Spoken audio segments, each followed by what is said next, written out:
속 시원하게 톡 쏘는 미디어 토크쇼 미디어톡입니다. 두 분 모셨습니다. 최진봉 성공회대 신문방송학과 교수님, 문희정 국제시사평론가, 안녕하세요. 네, 안녕하세요. 네. 문하나 제주 감귤 아가씨? 이런 댓글이 왜 이런 댓글이 올라옵니까?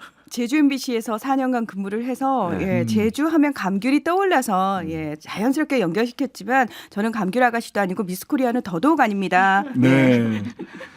예, 제주 MBC에서 네. 4년간 일을 하셨기 때문에 나오는 얘기인 것 같습니다. 예.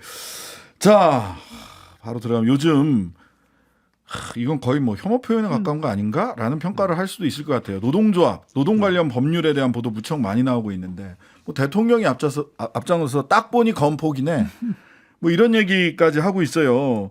그러다 보니까 이 노동 관련 이슈, 법률 문제 이런 거에 관련해서 좀 이게 진짜 최소한의 기회적 균형이라도 지금 지켜지고 있나라는 의구심이 들거든요. 지금 맞아요. 요즘 보도 어떻습니까? 대체적으로 말씀드리면 기계적 균형마저도 안 지켜지고 있어요. 그러니까 기계적 균형이라고 하는 게 꼭 필요하냐는 논란의 여지가 있을 수 있지만 최소한 예를 들면 양쪽 의견이 부딪히는 거 아니겠습니까? 네. 예컨대 재계의 의견이 있고 그리고 노동계의 의견이 있을 텐데 재계의 의견만 계속 뭐 전달하는 그런 보도가 대부분을 차지하고 있습니다. 이런 네. 면에서 신문 모니터 보고서를 발행을 했는데 그 보고서 내용 보면요. 노란봉투법 관련해서 전체 기사의 68.2%가 노란봉투법 통과를 부정적으로 보는 그런 내용들이 많습니다. 뭐 예를 한번 들어보면 이런 제목들이 있어요. 불법 파업을 조장하는 법이다. 불법 이렇게 파업 규정. 조장법 네. 이렇게 얘기를 또는 해요. 공장문을 수시로 닫을 수도 있다 이제는 이런 내용의 기사가 나오고 있고요. 파업 조장법 또는 뭐 재계는 기업하기 가장 힘든 나라가 됐다라고 주장하고 있다. 고용노동부 장관의 깊은 우려가 있었다. 뭐 이런 기사들이 많고요. 그리고 모 신문은 사설에서 노란봉투법 환노의 강행, 투자 죽이기 입법 당장 멈추라. 이런 식으로 기사를 써요. 무시무시하다. 그러니까 노조가 예를 들면 양쪽의 의견이 첨예하게 부딪히는 거잖아요. 이게 필요하다고 주장하는 쪽도 분명히 있음에도 불구하고 네. 그 사람들의 목소리는 전혀 언론에 보도가 안 되고 있어요. 이게 균형을 네. 맞추지 않은 거고 공평하지 않고 이거는 공정하지 않을 뿐만 아니라 객관적인 보도라고도 할 수 없는 그런 보도 태도를 보이고 있습니다.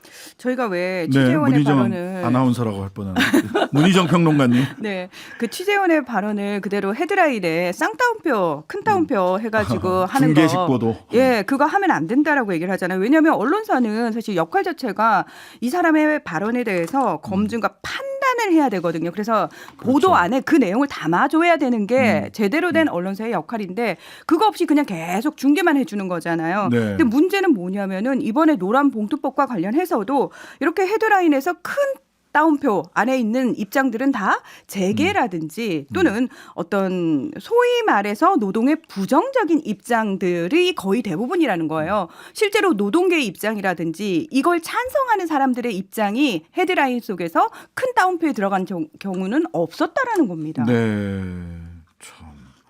이 제목을 너무 부정적으로만 기사 부정적으로 단 기사들이 굉장히 많다. 특히 스마트폰이나 이렇게 보면 사실 제목 보고 그냥 넘어가는 경우가 그런 많잖아요. 경우 많죠. 그러니까 1차적으로 모든 기사를 읽진 않잖아요. 워낙 기사가 많으니까 1차적으로 뭐냐면 제목을 다 봐요. 네, 제목을 그렇죠. 보고 이 제목이 이거 읽어봐야 되겠다. 또 필요하다 이렇게 생각하면 그다음에 클릭을 하거든요. 예. 근데 문제는 뭐냐면 제목과 내용이 다 상이하다는 거예요. 그러니까 제가 무슨 말씀을 드리는 거냐면 네. 기사 전체를 읽어보면 제목과 직접적 연관이 없는 내용인데 기사 제목을 그렇게 자극적으로 달아요. 제가 궁금한 거 하나 있습니다. 네. 이 제목은 기자가 다나요? 아니면 편집 데스크에서 다나요? 1차적으로는 기자가 다는데 예. 데스크에서 그거를 수정할 수도 있어요. 그러니까 왜냐하면 자극적인 제목을 다는 두 가지 이유가 있는데 첫째는 정치적 이유와 목적이고요. 그러니까 예를 들면 어떤 언론사가 정치적으로 어떤 편향성을 갖고 있다고 하면 그 편향성을 강조해서 이 언론을 특정한 부분을 호도하기 위한 방법으로 쓰고 두 번째는 자극적인 어떤 헤드라인을 통해서 클릭을 유도하는 거죠. 그러니까 돈 버는 거. 네. 그러니까 정치적 이해관계 두 번째는 돈벌이 수단. 이 두 가지 이유라고 봐요. 단독, 네. 충격 네, 그렇죠. 뭐 이런 그런 거잖아요. 것들. 네. 앞에다가 요즘은 단독이 혼자만 보도하는 게 아니라 제일 먼저 보도했어요 같은 느낌이에요. 단독. 근데 단독이 아니야. 다 단독 똑같은 아니에요. 기사를 단독이 써. 아니에요. 네. 근데 내가 제일 먼저 쓰면 단독 이렇게 쓰더라고요. 근데 우리가 보통 단독이라는 게 예전에 달렸을 때는 예. 이 언론사만의 취재팀이 정말 열심히 그렇죠. 취재를 해서 한 내용이었잖아요. 예. 근데 지금은 이게 왜 단독일까라는 의구심이 드는 게 누가 봐도 어디선가 뿌려준 보도자료에 의한 나한테 먼저 준 거야. 그렇죠. 나한테 먼저 준 거야. 특정 언론사에. 특정 그렇죠. 언론사에 먼저 준 네. 거예요. 제가 제일 재밌었던 단독은요. 김성태 전 쌍방울 회장 한국에 딱 들어와서 이틀째인가 딱 됐는데 김성태 회장 말을 한 마디씩 각 언론사들이 단독 나눠줬군요. 나눠줬어요. 그리고 이야 단독을 이렇게 만들 수 있구나. 진짜 기계적 형평성을 어떻게 좀 이상하게. 맞추신다고. 예. 그래서 야 이렇게 나눠주는구나. 그랬습니다. 그리고 노동 관련 보도 이제 노란봉투법 관련해서 쭉 얘기를 했는데 그 민원연 그 신문 모니터 보니까 네. 노란봉투법 보도가 매우 55.2%가 부정적이고 네. 매일경제는 100% 부정적인 기사만 냈다. 그러니까 주로 경제지들이요. 예. 대체적으로 노란봉투법에 대해서 거의 100% 부정적 기사를 내요. 네. 그러니까 매일경제뿐만 아니라 경제지 많잖아요. 뭐 한국경제를 포함 서울경제, 경제지들은 대부분 다 그런 기사를 쓰고 있거든요. 네. 그러니까 경제지들은 대체적으로 경제계 재계를 대표하는 또 재계를 대표한다기보다 대변하는 그런 뉘앙스의 기사들을 너무 많이 나와요. 특히 이렇게 노동 관련된 부분과 관련 있는 기사를 쓸 때는 네. 그런 경향성을 보이고 있는데 기본적으로 이제 아마 제 이제 개인적인 판단과 기준은 언론계를 관리하는 이제 대관팀이 있지 않겠어요? 기업들마다 그 기업들 중에 특히 대기업들 같은 경우나 기업들은 네. 대체적으로 경제신문에 더 많은 관심을 갖고 있는 것 같아요. 네. 좋은 관계를 형성하고 그래서 결국 광고도 그렇고 여러 가지 지원이나 이런 부분을 통해서 좋은 관계가 형성이 되고 이런 노동 관련된 부분이 나왔을 경우에는 대체적으로 재계 입장을 대변하는 그런 기사를 쓰는 경우가 많죠. 재계 입장과 동시에 정치적 성향도 고스란히 담는데요. 네. 제가 대학생 때 빨간색 이렇게 빨간펜 선생님 같은 걸 했어요. 이게 뭐냐면은 아이들이 논술을 대비해 가지고 미리 이제 네, 그런 네, 걸 네. 써보잖아요. 예, 예. 그런 거를 이제 첨삭이라고 얘기를 하는데 예, 틀린 첨삭. 부분, 예. 논리적으로 맞지 않는 부분을 네. 지적하는 그런 알바를 했는데 최근 들어서 제가 그 예전에 했던 그 특기를 살려가지고 지금 신문 기사를 조목조목 빨간펜으로 첨삭을 하고 있는데 네. 제가 한 문단만 읽어드릴게요. 한 단락이 여기에 정말 이 언론사의 성향이 그대로 들어가 있습니다. 네. 머니투데이가 네. 불법 파업 손해배상은 당연, 노동개혁 거꾸로 가선 안 된다라는 제목 아래에 네. 첫 번째가 어떻게 시작됐냐면 노동조합이 파업을 해도 기업이 손해배상을 청구하기 어렵도록 하는 내용의 노동조합 및 노동관계조정법 개정안, 이른바 노란봉투법이 야당에 의해 일방적으로 국회 환경노동위원회 전체 회의를 통과했다. 불법 파업을 조장한다며 반발해온 여당은 끝까지 반대했지만 의석수에서 밀려 결국 표결 참여를 거부하고 퇴장했다. 자, 이 안에 보면은 네. 어떤 의미들이 있습니까? 자, 노란봉투법이 일단 이거 여러분 파업해도 기업이 손해배상 못하게 하는 그런 법이에요라는 걸 규정을 했습니다. 사실 그 내용이 아니거든요. 그리고 이거 야당에 의해서 일방적으로 통과가 됐습니다. 강행 처리가 됐다라는 거죠. 그러니까 네. 부정적으로 통과되는 과정 자체가 정당하지 못했다. 그리고 여당의 입장을 대변해 줍니다. 이거 여당이 왜 반대했냐면요. 이것 때문에 불법 파업이 조장되거든요. 라는 재계의 입장. 그리고 여당의 입장을 고스란히 실어주죠. 그러면서 그럼 여당이 왜 퇴장을 했느냐. 의석수에서 밀려서요. 어쩔 수 없었어요. 국민들이여 분노하라. 그러니까 사람들은 그냥 쓱 읽고 지나가지만 이 한 문단 안에 와, 이 엄청난 의도를 가지고 있는 거예요. 예.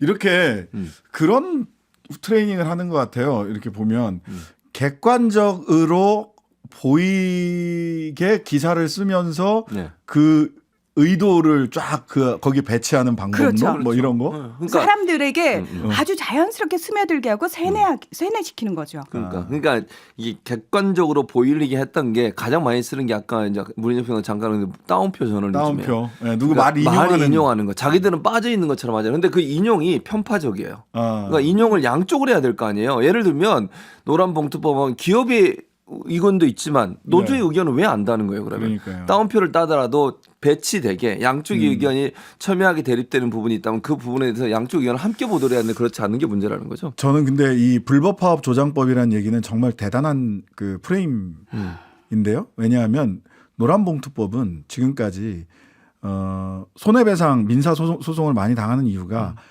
많은 파업이 불법 파업으로 낙인이 찍히기 때문에 불법 파업이라고 딱 판명을 받기 때문에 손해배상이 인정이 되는 거거든요. 근데 대법 판례를 보면 아 이건 불법 파업이 아닌데도 불구하고 일단 불법 파업이라고 시작을 하고 하기 때문에 오히려 합법 파업의 범위가 넓어집니다. 그러면 손배 청구하기 어려워지거든요. 그러니까 노동자들 입장에서는 불법이 아니면 파업을 못하는 상태에서 합법 파업의 범위를 넓히는 거죠. 그러니까 사실은 속내는 뭐냐면 야 파업을 불법이라고 딱 낙인을 찍어줘야 되는데 합법 파업하는 범위가 넓어져. 그거 우리는 못 참겠어. 라는 게 속내예요. 그렇죠. 근데 마치 불법 파업 조장법이라고 해서 이 법이 되면 불법 파업이 많아진다고 생각을 하는데 실제 효과는 합법 파업이 많아지는 겁니다. 그래서 싫어하는 거예요. 그래서 싫어하는 거예요, 실은. 파업이 다 불법이어야 되는데. 그래야 못하게 하는데. 그런 속내가 있다라는 말씀이에요. 파업이란 말 앞에 합법과 불법이라고 우리가 이렇게 구분을 지어서 계속 쓰잖아요. 이거 그것도, 자체가 사실 말이 안 되는 거죠. 맞아요. 노동쟁의권은 법에 보장된 권리거든요, 노동자들의. 맞아요. 예. 근데 왜 법에 보장된 노동자의 권리마저도 이런 식으로 많은 사람들은 은연중에 파업은 나쁜 거고 노동자들이 항상 쟁의를 일으키면 이거는 기업의 손해를 일으키는 거고 결론적으로 우리 경제 자체를 망치는 일이야. 그래서 요즘 많은 사람들이 그런 거 올리잖아요. 주 4일제 얘기가 나오니까 예전에 주 5일제 이야기 나올 때 그 나라 당시 망하는 줄 나라 알았어요. 망한다고 나라 망하는 줄 알았어, 진짜. 그때 보도들 쫙 올리면서 그때 나라 망한다고 난리쳤던 분들 어디 가셨냐고 그러니까. 그 얘기하잖아요. 나라 망한다고 그랬어요, 그때. 자, 파업과 관련돼서 요거는 이제 노동과 관련돼서는 우리가 계속 좀 지켜봐야 될 것 같아요. 워낙 공세와 과격한 언어가 막 인플레 돼가지고 네. 조폭, 주폭, 건폭 뭐 이렇게 가고 있어서 예. 방통심의위원회, 방송통신심의위원회 얘기를 좀 한번 해볼게요. 주제를 좀 바꿔가지고요. 정치 심의를 한다는 지적 네. 들어왔습니다. 정현주 방송통신심의위원장이 왜 그런지 이유를 밝혔는데 네. 정치심이라는 얘기를 듣는 이유 그리고 그 정현주 위원장은 어떻게 분석을 했는지 소개 좀 해주시죠. 그러니까 정치 심의라는 것 자체가 정당 추천 방통 심의위원들이 이 방송 프로그램의 질적인 부분보다는 상대 진영의 목소리를 비판하는 데 집중하거나 또는 정파적인 목적으로 특정 프로그램을 표적 심의하는 것을 이야기를 하는데 그러니까 걸핏하면은 이거 정치 심의한 거 아니냐라고 얘기를 나오는데 이것과 관련해 가지고 아니 이거는 방통심의위원 추천의 구조적인 문제라든지 또는 최근 들어서 그렇게 정당에서 민원을 엄청나게 넣고 있다고 그래요. 그것 때문에 그렇게 프레임이 짜졌다라는 식으로 이야기를 하고 있는 거죠. 예, 정당에서 뭐 얼마나 민원을 많이 넣길래? 자, 지난해 정당발 민원 국민의힘 1,369건, 예. 더불어민주당 318건입니다. 아, 압도적 한 4배가 많죠. 훨씬 넘네요. 네, 국민의힘이. 국민의힘 쪽에서 제기한 거. 본인들한테 부정적으로 생각되는 기사가 나올 때마다 그걸 다 거는 거예요. 예. 심의를 해달라고. 이거는 이제 심의를 요청하는 거 올리는 거거든요. 일반 시민들도 올릴 수 있고요. 정당도이나 뭐 시민사회단체 다 올릴 수 있어요. 그러니까 예. 심의해달라고 요청하는 건수가 이렇게 많다는 것은 예. 이제 국민의힘이 관련된 기사, 예를 들면 본인들한테 부정적으로 이미지가 생기는 기사가 생기면 무조건 이제 심의를 거는 거죠. 그리고 방송도 많이 걸어요. 예를 들면 뭐 김호진의 뉴스공장 예전에 지금은 이제 안 하지만 그런 거라든지 아니면 뭐 뉴스하이킥도 마찬가지고 이런데 이제 본인들이 불리하게 생각하는 내용들이 있으면 다 심의를 거는 거죠. 네, 제가 12월 30일까지 진행했던 방송도 네. 굉장히 많이 심의가 들어갔죠. 심의가 들어갔습니다. 그게 다 이제 시민사회단체라고 소위 얘기하는 정치성이 좀 성이 있는 시민사회단체라 정당에서 이렇게 자꾸 하는 거예요. 네. 그러니까 이 이슈가 되다 보면 정치적 이슈로 다룰 수밖에 없는 거잖아요, 결국은. 예. 그러니까 정현주 위원장은 아니 우리가 하는 심의의 99%는 비정치적 심의인데 왜 밖에서 이렇게 자꾸 정치 심의를 한다라고 그러냐. 결국은 그거 정당이 만드는 거 아니냐. 그리고 심지어 지난 1년 반 동안 방송심의 법정 제재 241건 가운데 시사보도 프로그램에 대한 법정 제재는 7건에 지나지 않는다. 그러네요. 예. 몇 건 안 되네요. 별로 안 돼요. 근데 어. 이게 실제로 제재를 받진 않지만 예. 이 넥타이 맨다고 네. 하거든요. 그 PD들이 네. 방통심의위원회 갈 창문. 때는 예. 넥타이를 메고 저 문 밖 100m 지점에서부터 무릎으로 기어 들어간다 이런 얘기를 할 정도로 PD들한테는 이게 너무너무 힘든 일이에요. 그렇죠. 사실 제작진들한테는. 혹시 우리 뉴스 하이키 PD님도 그럴 일 없습니다. 저희가. 그러니까 심의위원들이 쫙 앉아 있고요. 네. 그 PD가 혼자 가운데 앉는 예, 거예요. 맞아요. 그래서 9명이서 묻거든요, 질문을. 네. 이게 청문 과정을 거치는 건데 이제 왜냐면 아까 뭐 정윤주 사장도 얘기했지만 이게 구조적으로 6대3 구조인데요. 9명 중에 6명은 여당, 3명은 네. 야당 추천 위원들이에요. 네네. 물론 이제 전체적으로 보면 대통령 추천목도 있긴 하지만 나누면 그렇게 나눠지는데 나누면. 네. 반대편에 왔을 때 이제 정치적 심의를 걸었던 쪽에서는 네. 신랄하게 공격을 하지 않겠습니까? 왜 그러니까요. 그렇게 보도를 해요? 뭐 예를 들면 막 이렇게 공격을 하다 보면 네. 그냥 힘들죠, 사실은. 굉장히 힘들어 합니다. 저도 뭐 이제 뭐 변호사니까 뭐 이런 저런 거 방송법상의 규정이나 또는 뭐 일반 명예훼손이라든지 이런 법리를 가지고 얘기를 하는데 방송통신심의위원회 규정은 그 형사법보다 훨씬 더 어느 면에서는 굉장히 느슨하고 어느 면에서는 또 굉장히 엄격해가지고 맞아요. 이 정말 어렵더라고요. 네. 그리고 약간 좀 그 해석의 여지가 많은 부분도 있어요, 사실. 네. 뭐 품위 유지 뭐 이런 거 이런 그런 거는 거 애매해지잖아요. 뭐 조롱, 공정해야 된다. 네. 어디서부터 어디까지가 그러니까. 조롱인지도 잘 그거 모르겠고. 참 근데 애매해요. 이렇게 그러니까 규정은 포괄적인데 네. 그거를 막 굉장히 방통심의위원님들의 그 권한의 재량의 폭이 넓더라고요. 예. 근데 외국에서도 이렇게 방송통신심의 이렇게 하나요? 어떻게 해요? 아니요. 지금 외국, 그러니까 미국, 영국, 독일, 프랑스, 호주, 일본 제가 좀 다 살펴봤는데 예. 정부의 개입은 가장 최소화됩니다. 그리고 방송 내용 자체에는 네. 별로 관여하지 않습니다. 그저 청소년 관련해 가지고 혹시라도 그 청소년들에게 유해한 콘텐츠인지와 그다음에 인종 차별이라든지 네. 혐오. 네. 그러니까 사실은 조금 더 보편적 가치에 가깝고 정치적인 내용이라든지 우리가 흔히 아니에요. 얘기하는 공정한가 이거는 아예 빠져 있어요. 맞아요. 그걸 어떻게 규정할 거냐 이렇게 이야기를 하는 거죠. 공정이라는 게 굉장히 애매한 기준이거든요. 맞아요. 하지만 저희들은 방송통신심의위원회 규정을 엄격히 준수합니다. 준수하기 위해서 예. 매우 노력하고 있다. 네, 다시 한번 말씀드립니다. 자, 시간이 다 됐습니다. 최진봉 교수, 문희정 평론가 두 분 감사합니다. 감사합니다. 고맙습니다. 하루 종일 기다려지는 진짜 시사. 평일 저녁 6시 5분 신장식의 뉴스 하이킥.